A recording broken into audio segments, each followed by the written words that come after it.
Hinahamon ko si Alan Peter Cayetano. Kung matapang ka, pumunta ka rito bukas. Otherwise, duwag ka. Senator Tulfo, pag hindi ako nagpakita sa session hall ay ako'y duwat. You know, this is not a radio or TV program. This is not entertainment. This is the Senate of the Philippines. Senate President Alan Peter Cayetano binira at tinuldukan ang hamon ni Raffy Tulfo. Nanawagan ng profesionalismo sa gitna ng gulo sa Senado. Iginiit nga ni Cayetano na hindi dapat gawing parang programa sa telebisyon o radyo ang mataas na kapulungan kasunod ng hamon ni Senador Raffy Tulfo na personal siyang humarap sa plenaryo upang patunayan umano ang kanyang katapangan bilang lider ng Senado. Subalit, sa halip na sagutin ang hamon sa parehong paraan, binigyang diin ni Cayetano na ang Senado ay isang seryosong institusyon na hindi dapat gawing entablado sa nakasanayan ni Tulfo. Ayon kay Cayetano, maling gawing sukatan ng katapangan ang simpleng pagharap sa isang hamon kung hindi naman ito nakakatulong sa trabaho ng Senado at sa kapakanan ng publiko. Ipinaliwanag niya na ang tunay na katapangan ay hindi pagsabak sa mga sitwasyong walang saysay, kundi paggawa ng tama ayon sa tungkulin. Bukod sa seryosong mensahe, nagbitaw din si Cayetano ng isang pabirong patama na agad naging usap-usapan online. Ayon pa sa kanya, kung hindi ka lang Tulfo at kung hindi lang Tulfo ang kapatid mong si Erwin Tulfo, sinumbong ko na kayo kay Tulfo. Titira, ginabuan ng paraan na hawakan sa liig ang Senado, kaya iniisa-isa ang mga membro ng majority at sabi naman ng pabila, hindi legal, hindi moral, o ano-anong dahilan na huwag magkaroon ng online. Of course, tinawagan na hypocrisy dahil kay Senator Trillanes man, kay Senator De Lima, or sa maraming pagkakataon, yung mga tumutulig sa ngayon, senador man sila o dating senador, once upon a time, pinopost nyo rin yan. But can you agree that whether we walk out or whether there's no quorum, we're fighting for the truth. So the question is, what is the truth and how do we get to the truth? So pag sinabing, eto totoo, si XYZ ang guilty sa flood control. Sinabi naman ng kabilang grupo, hindi, si ABC. Malay niyo po, in the end, it's not A but it's B and C. And it's not XYZ but it's Y and Z. And then kasama si W. So the hearing, mading po hearing yan sa Ombudsman, sa DOJ, or Blue Ribbon Committee, are instruments to get there. But it is human instruments, kaya hindi siya perfect. So dun sa nagsasabing magtrabaho tayo, we agree. Yung nagsasabing na delay ang trabaho, we disagree lang yung bagong majority, we point to all of us, including the minority. You had the wrong priorities. The last Blue Ribbon hearing was in January. And from January to present, there have been a lot of developments. The last time we heard from DBM, DOJ, DPWH, many agencies. Umiba-iba na po ang mga statistics na pinibigay sa atin. For example, nung unang privilege speech ni Senator Lacson, ang sabi niya, ilang daan yon na ghost project. And then lumiit na lumiit. DPWH, I think, confirmed this until now, did not come out with the actual numbers where I suggested, even last year sa budget hearing, utusan lahat ng Mr. Engineer, una ng picture ang project, kung zero yung project at bayad na, edi ghost yun. Kung meron project, edi hindi ghost yun, pero baka sa standard, meaning, may project pero hindi tama yung pagkagawa. So we have to sort out all of these facts kasi garbage in is garbage out eh. When we talk about the law, you have to have the facts that you would apply the law to. So, ang question, sabi ayaw pinilan yung Blue Ribbon Committee. Pero before magpalitan, ang puntilya ay partial report. So, nasabi ko na po to mismo sa Senado. Impartial, not partial. So, partial report doesn't mean la kumapabor kay kanino, but it means kalahati pa lang to o 1/3 or 60%, 70%. Mahirap magbigay ng partial report kung meron kang additional information that is already available. Kat sa katulad itong flood control na lahat nagtuturuan, lahat pwedeng wakutikan, napaka-importante na ipakita na tatapusin natin ito na buong buo. So, madalas namin pag-usapan sa minority noon at majority na yon. Bakit kapag ka isang senador na kalaban nila, kalaban ng Malacanang, kalaban ng konse ngayon, pagka meron kong sinabit na amendment, yung po daw ay insertion. Pero pag sa kanila, amendment daw po iyon. Pagka sa minority po, ang sinasabi, huwag kayo mag-attend ng hearing or mag-inhibit kasi nabanggit kayo. Pero pag sila, bawal banggit eh. So it's the first time again that we will have a hearing that we will be inviting different guests and they would be free to talk. Does that mean that everything they say is 100% true? No. That's why we will test that with cross-examination. But we have to hear our people and follow the evidence, no? So ulitin ko po, we're talking about the truth. For so long, ang pinag-uusapan ni impeachment ng Vice President of the Philippines, Sara Duterte. Yung unang untrue o yung unang kasinungalingan ay kami daw po ay nag-take over bilang majority at in-install ako para daw i-dismiss yung impeachment, para daw maging partial sa impeachment. Nakita nila po yung ebidensya. Napakabilis ng pagkilos, napakaayos po ngayon, pati sa pagbigay ng summon, sa pagsagot.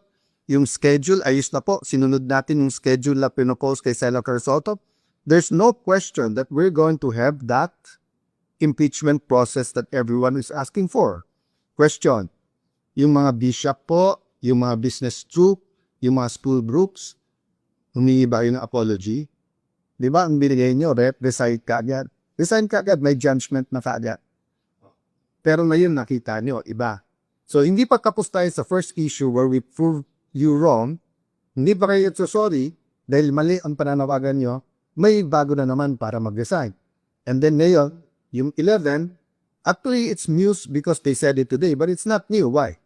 From day 1, February pa. February na pinipigilan nila na matanggal si Senator Soto at mabuwag ang kanilang mayorya at maging minority, ginamit na po pati yung mga kaso sa minority members na kasama namin na huwag kayong milipat. Lumipat kayo, tuloy yung kaso. Pag hindi kayo lumipat, walang kaso.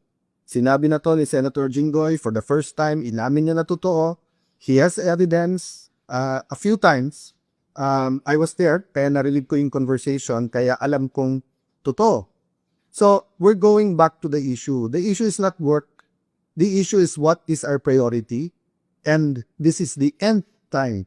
Priority natin, ekonomiya, presyo pramaw kita. Priority natin ay corruption issues kasama ang flood control at accountability issues, yung po yung pangatlo, yung impeachment. Pinangatlo ko lang po dahil nga nakaayos na yung schedule. It will take time, nagsasagutan pa, nagpapalitan pa ng sagot, yung prosecution at saka yung defense, and then magkakaroon ng pre-trial para hindi ko mahirapan ang lahat na intindihin yung ebidensya. Again, I will correct one senator who said that pag sila yung majority, mas maayos yung ebidensya, yung laktan ng ebidensya. Hindi trabaho po ng senator judge na maglata rin ng ebidensya. Trabaho po ito ng defense at saka po ng prosecution. Prosecution muna kasi ikaw yung na-accuse. Then defense kasi nga, dinidepensan mo sarili mo.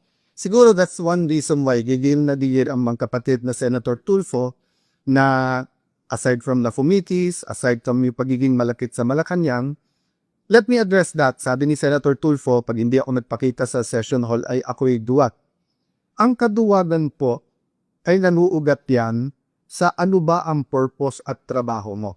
Diba? So for example, kung ang trabaho mo ay magtanim, pero bumabagyo, grabe po yung kidlat. Di tayo mo mawala kidlat kasi it's not a matter of tapang, magtatanim ka na, tamaan ka naman ng kidlat, di ba? So, ganun din sa sundalo. Hindi natin isusubo ang sundalo natin sa mga bagay na suicide ang mission. Pero ipangtanggol ang bansa at mamatay para sa bansa. Hindi lang sundalo, dapat pati kayong mga senador. So, yung hamon mo, magpakita ako kung hindi tiduwa. Para po rin sinabi ang bawat senator. Ikaw, maging independent ka o hindi, duwag ka. You know, this is not a radio or TV program. This is not entertainment. This is the Senate of the Philippines. So we have to be more professional. Kung hindi ka lang Tulfo at kung hindi lang Tulfo si kapatid mong si Erwin, sinumbong ko lang kayo kay Tulfo eh. Diba? Pero ang reality is, because nandiyan kayo, because you have a strong voice, use it for the good of the country. There are also issues facing you. So you ask Joel Villanueva, you ask Jingo Estrada, you ask Chis Escudero to face it squarely. So face the issues also squarely. Wag yung itigilan natin yung Blue Ribbon na committee and then gagawin natin personal yung lahat ng issues. There are issues facing all of us. Pati ba naman Senator Tulfo, lahat na nung pinapay, binintan nyo sa amin. Nung panahon ni President Duterte, kampi kayo sa drug war. Ngayon naman, balikta. Tapos lahat ng pinatay, sinisin nyo. So, pati ba naman internet at saka aircon, sa akin nyo pa rin sinisik. O baka murder pa yung kaso na yan, ha? Murder kasi pinakay ang wifi at yung kuryente. Nakita ko na po ang report, yung po palang master yung pong centralized aircon, yung master switch or yung sa kuryente, nasa GSI gas yun at may nag-trip ng wire. Kaya around 6 o'clock, nagkaroon talaga ng problema sa aircon. So, hindi po namin gagawin sa inyo. I've always treated you well, whether I'm close to you or not, whether you're in the minority, majority, and I will continue to treat all of you well. But kayo ang namimersonal, because kami, it has been one issue after the other, di ba? Hindi kami ang nagpakasok sa MBI sa Senado, yung May 11. Hindi rin kami ang kumuha ng NBI na fully armado na pinaikutan ang Senado tapos kumasok pa sa Senado noong May 13. Hindi rin kami ang nag-walk out. So you keep saying fresh start.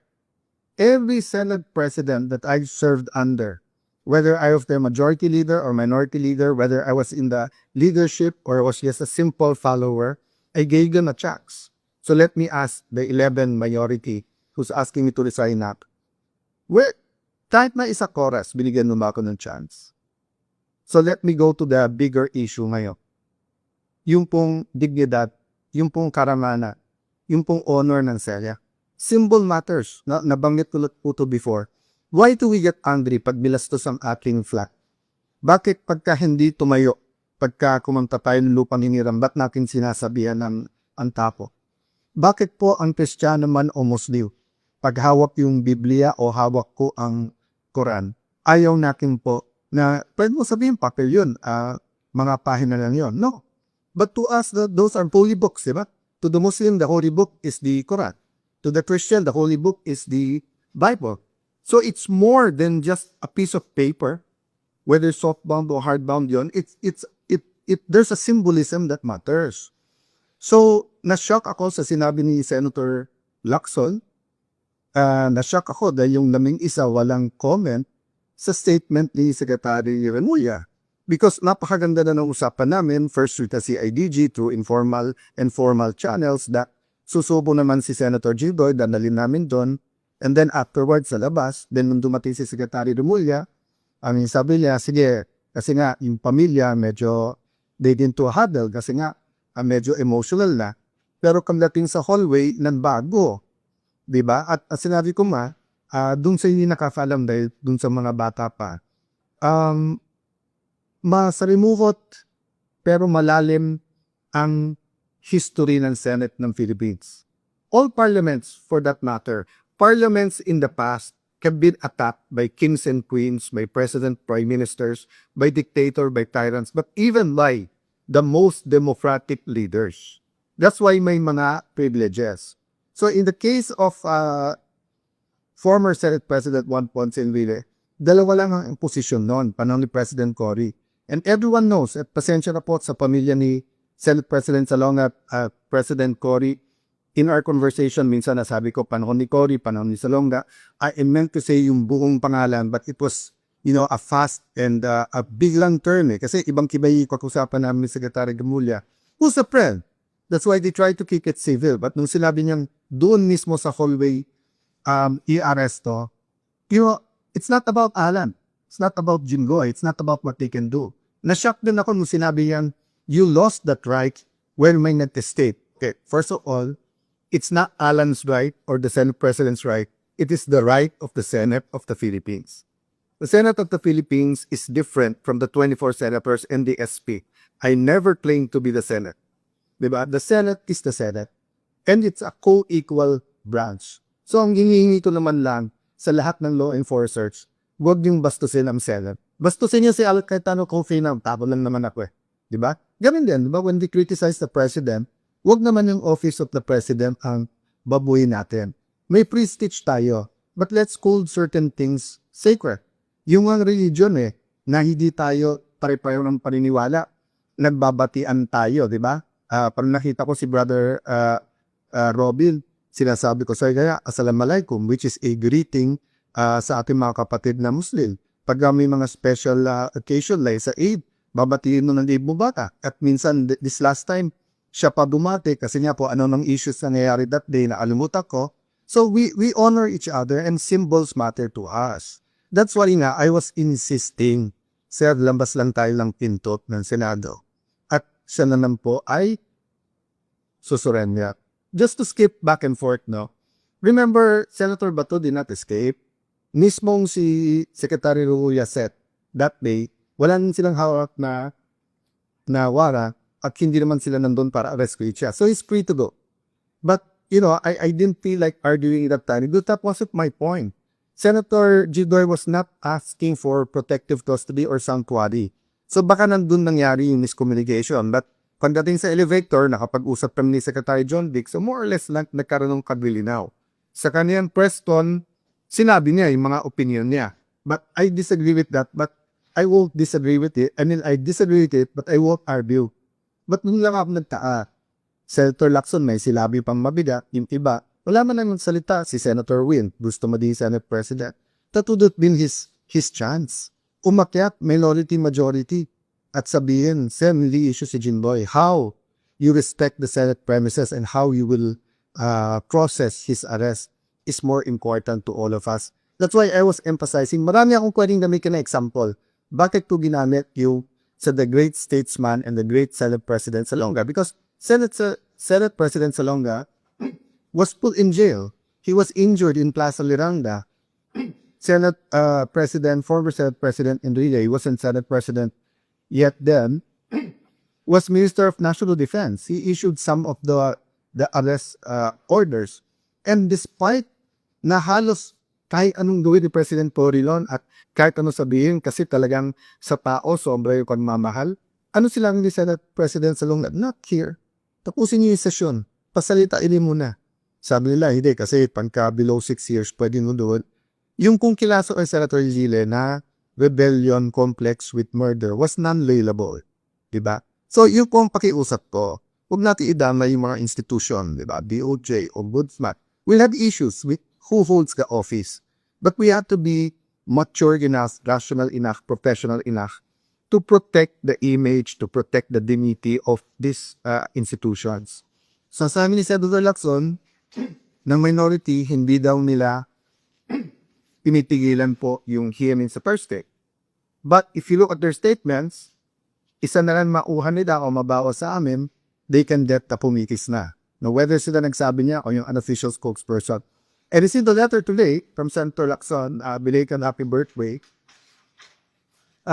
Sabi niya, I drink in every year kasi ka-birthday niya, ang mom ko at ka-birthday niya, then si dating governor at ngayon vice governor Singson na Ilocos Sur. So magkaka-birthday yung tatlo, kaya natatandaan po pareho. So kahit na magkaiba kami ng opinion, binabati ko yan parate. So sabi po ni Senator Lacson, this refers to the notice of the night hearing of the committee of the Blue Ribbon Committee. But the last paragraph, second to last, I raise this matter as it is determinative of how the committee can legally constitute a forum, entertain motions, or validly ask questions during the scheduled hearing, among other concerns. So tinatanong niya kasi kung constitutory na dahil wala kang mga membro yung minority. Pabulit-ulit po kami sa Section 19 ng rules. Nakita niyo na po yan, nabasa na ng marami, napag-usapan na yan, na habang wala pang kapalit, sila pa rin. Pangalawa po, ang majority, madalas magbasa ng maglagay at basahin po ang chairman, vice chairman, members. Until our last session, ni isa na committee hindi naglagay yung minority. Di ko alam kung talagang sila ginagawa lang sadya or talagang naniniwala sila. Kasi sabi nila, isang araw lang daw ako, isang linggo lang. Abo, I agree with them. I don't agree na isang araw lang, but I don't know. From the start, I told everyone, I leave it up to that. I'm at your disposal. Magpakita yung 13, alis sa Urya. Di ba? It's a walk of faith. Walking dead niya Bakit? Kasi from the start, target ibalik sa kanila yung 13. Whether it's Will Gatchalian, whether it's Tito Soto, kung sino man sa mga kaganang-galang na senador sa minority, kung may kapanggap-tanggap sa kanila sa amin 13 o wala, nasa sa kanila yan. Di ba? But ang point ko is, kayo ang hindi nagbasa ng membro niyo. Then sasabihin nyo, ba't hindi nagkapalaho? Tapos pag man schedule ng hearings, meron naman nag-hearing na yung mga Baykabel, nag-hearing. Yung Ways and Means, nag-hearing. Hindi naman kayo nagtanong kung bakit walang minority. Bakit sa Blue Ribbon,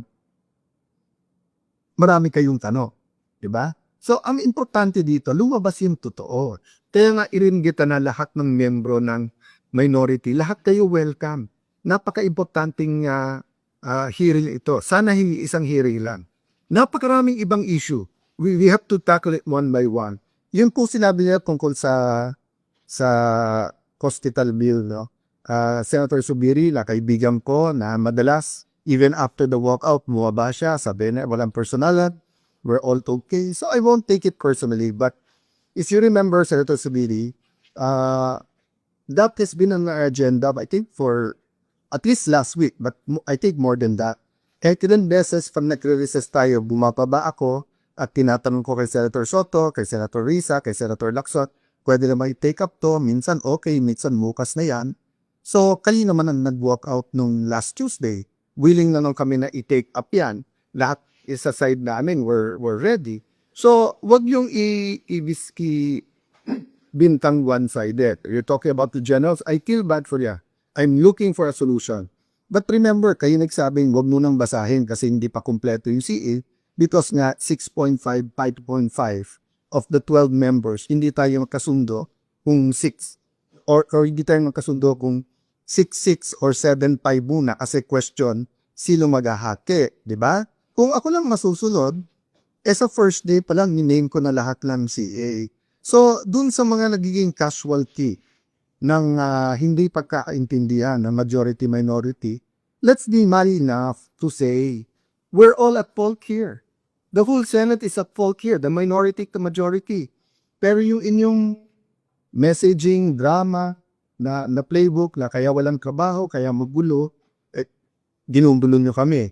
Ginagamit nyo Malacanang para guluhin kami. Ako sasabihin nyo, magulo ang Senado. Sino ba nagpagala ng NBA dyan na naka-full battle? Di ba na may mga gamit na gano'n? So guys, I'll continue to give you, and addressing myself, the Filipino people who are watching now, I'll continue to give you the inside story. And I invite the other side to give the inside story, see, the context, di ba? That is important in how we make decisions. So, tanungin ko po kayo, gusto niyo po mag-session tayo, pero gagamitin po nila yung numbers dahil po dun sa hindi makapasok si Senator Bato at dahil kinulong na si Senator Jinggoy, tapos pinakapot yung iba namin makasama na susunod na kayo, tapos hihintayin kung may event or hindi pwede isa namin kasama or live CR lang, tapos papalitan nila yung mga miyembro ng committee. So, hindi matutuloy yung Duricon committee sa Thursday. So, is may Adam, why don't we have a meeting tomorrow about how the Blue Ribbon Committee should proceed on Wednesday? You know, I've talked many times to Senator, or on Thursday, tomorrow meeting for Thursday, I've talked to Senator Marcoleta many times. He's a very reasonable person. He's intelligent, he studies, he did kasi ang paniniwala at paninindigan niya sometimes din si Senator Lacson, no? Kaya ko sinasabi sometimes kasi sometimes one-sided hindi makikilig sa reason, pagpipilikan kahit mali, tama pa rin. Di ba? So, it's up to you. Whether your messaging is simply pumasok kayo, duwag kayo, and resign, or whether you want to talk about the economy, inflation, presyo ng bigas, paano yung mga OFW na mawawalan ng trabaho. Kami, we're coming up with a schedule. Sa lahat ng committees, welcome kayo. And siguro aminin niyo naman, most of the work is done in the committees. Pati LEDAC nga eh. Pati LEDAC, handa na kaming pumunta, pinakancel. Tumawag pa sa akin yung nag-organize na kami ba yung lang. Sabi ko, hindi siya, ready kami end time. I think twice to na parating sa Malacanang, we're ready for the LEDAC end time. Ang problema, naglalabi nga yung 11, yung minority na huwag pumilos ang Malacanang na any kind of recognition. Ang masama, wrong information pa bibigay. So kung may nakikinig sa Malacanang, we're not your enemies. Many people, may it be in the cabinet or may it be in the 11 minority, ay say giving you, they want us to fight because sila ang may beef sa amin. Kami, we want the truth. We want to work together to address inflation, address poverty, address corruption, address accountability. So again po, ito po ang inyong likod, si Alan Cayetano na papaliwat, nagbibigay ng konting liwanag sa mga pangyayari. Be patient po. Be patient because these are existential issues for our nation. And a nation divided will fall, but a nation na mas malaki pa yung ninanakaw kaso sa ginagamit sa tao will also not rise, di ba? So an independent Senate will be at your service. Pero ang Senate na hawak sa liig ng Malacanang at ang Senado na takipan, ang mangyayari po niyan mas maganda o singbigat lang ko yung tahimik or quiet or silent na Senate. God bless you guys at salamat sa aking mga Senate media sa tanong niya na mag-react dun sa ilang issues sa press con kanina na 11 minority members. God bless you.